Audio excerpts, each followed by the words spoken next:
ताल्लुक है। भारत का इजराइल से संबंध बहुत मजबूत है। मैं जो लोग इजराइल का विरोध करते हैं, इजराइल ने पहली बात जाकर के किसी सिविलियन को नहीं मारा, दूसरी बात इजराइल ने पहले हमला नहीं किया, तीसरी बात इजराइल ने टेररिस्ट हमास जैसे का जवाब दिया है, चौथी बार इजराइल, जबकि भारत ने उसका कभी साथ नहीं दिया, पर फिर भी उसने, इजराइल ने, मैं आपको बता दूं, 1971 के अंदर हमें हथियार दिए। 1962 में इंदिरा गांधी, 1962 में नेहरू जी ने खुद ने चिट्ठी लिखी तो उन्होंने, हमने उनका विरोध किया था, हमने उनका समर्थन नहीं किया। फिर भी भला हो उन ज्यूज का जिन्होंने, हमारे इजराइल वालों ने हमें हथियार सप्लाई किए 62 में, तो कहां गए भैया? जब हथियार दिए तो हमारी जान माल बची ना। 71 के अंदर जो लोग, तब तक हमने उसको मान्यता भी नहीं थी, वो तो नरसिम्हा राव साहब की सरकार ने उनको मान्यता दी, उसके बाद ये वाजपेयी जी आए और मोदी जी आए, इन्होंने जो इनके साथ संबंध बढ़ाए हैं। और तो देखिए 1999 कारगिल के अंदर, कारगिल युद्ध के अंदर पाकिस्तान के लोग, टेररिस्ट आकर के, उनकी सेना आकर के कारगिल की पहाड़ियों पे बैठ जाती है, और वो ऊंची ऊंची पहाड़ियां जहां पर हमारे हवाई जहाज भी स्ट्राइक नहीं कर सकते। हमारे देश की जो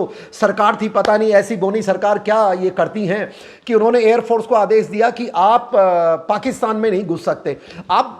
अंदाजा लगाइए कि हवाई जहाज की स्पीड कितनी होती है, 500, 600, 700, 800 किलोमीटर, और अगर वो उड़ के एलओसी की तरफ जाएगा तो कैसे संभव है कि वो उससे पहले अपने आप को बचा पाए? थोड़ा बहुत तो जाएगा, पर आदेश इतने खतरनाक दिए। और उसके अंदर जब, भारत के अंदर जब हमारे जो सिस्टम है, GPS system, ground positioning system, क्योंकि सेना के जितने हथियार, गोला बारूद, फौज का मूवमेंट, ये सारा जीपीएस करते हैं, और 99 तक भारत के पास ऐसी कोई हमारे सैटेलाइट सिस्टम नहीं था, तो हम अमेरिका पे निर्भर करते थे, रशिया पे करते थे, चीन पे करते थे, और बाकी बहुत सारे मुल्कों पे हम निर्भर करते थे। और इनकी निर्भरता के कारण, आपको मैं बता दूं, 99 में पाकिस्तान के साथ चला गया था अमेरिका की, उन्होंने बोला हम नहीं दे सकते। हमने चीन से आग्रह किया, चीन ने मना किया, यूएसएसआर ने कोई जवाब नहीं दिया, और जब हमें मजबूर पड़ी तो एक इजराइल एकमात्र दुनिया का ऐसा देश था जिसने हमें दिल खोल करके, हमने तो कभी उसकी मदद ही नहीं की, दिल खोल करके कहा कि मेरे पास जो आप लीजिए, और उसने हमें लेजर गाइडेड वेपन सिस्टम दिए, जिससे कि हम उन पाकिस्तान के उग्रवादियों को, उन सरकारी सांडों को, हमने उनको मारने में सक्षम रहे,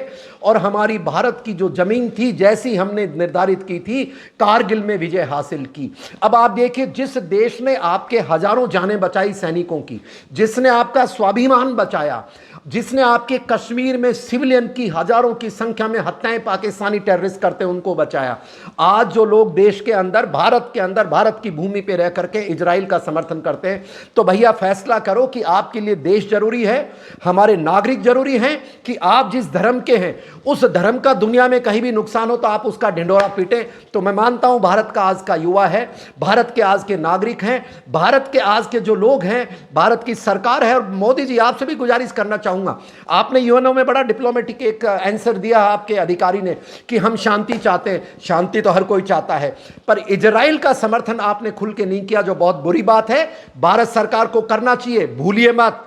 1999 के अंदर हजारों की संख्या में यह इजराइल था जिसने हमारे देश की सेवा करके, लेजर गाइडेड वेपन दे करके, हमें दूसरे हथियार दे करके, हमें ड्रोन दे करके हमारी सुरक्षा में मदद की है। तो यह ऐसा एक देश को नहीं करना चाहिए, खुल के समर्थन होना चाहिए। यस, नागरिकों की हत्या कोई नहीं करे, भारत वैसे भी सनातनी देश है, और भारत कभी भी निर्दोष की हत्या का समर्थन नहीं करता है। थैंक यू वेरी मच, जय हिंद।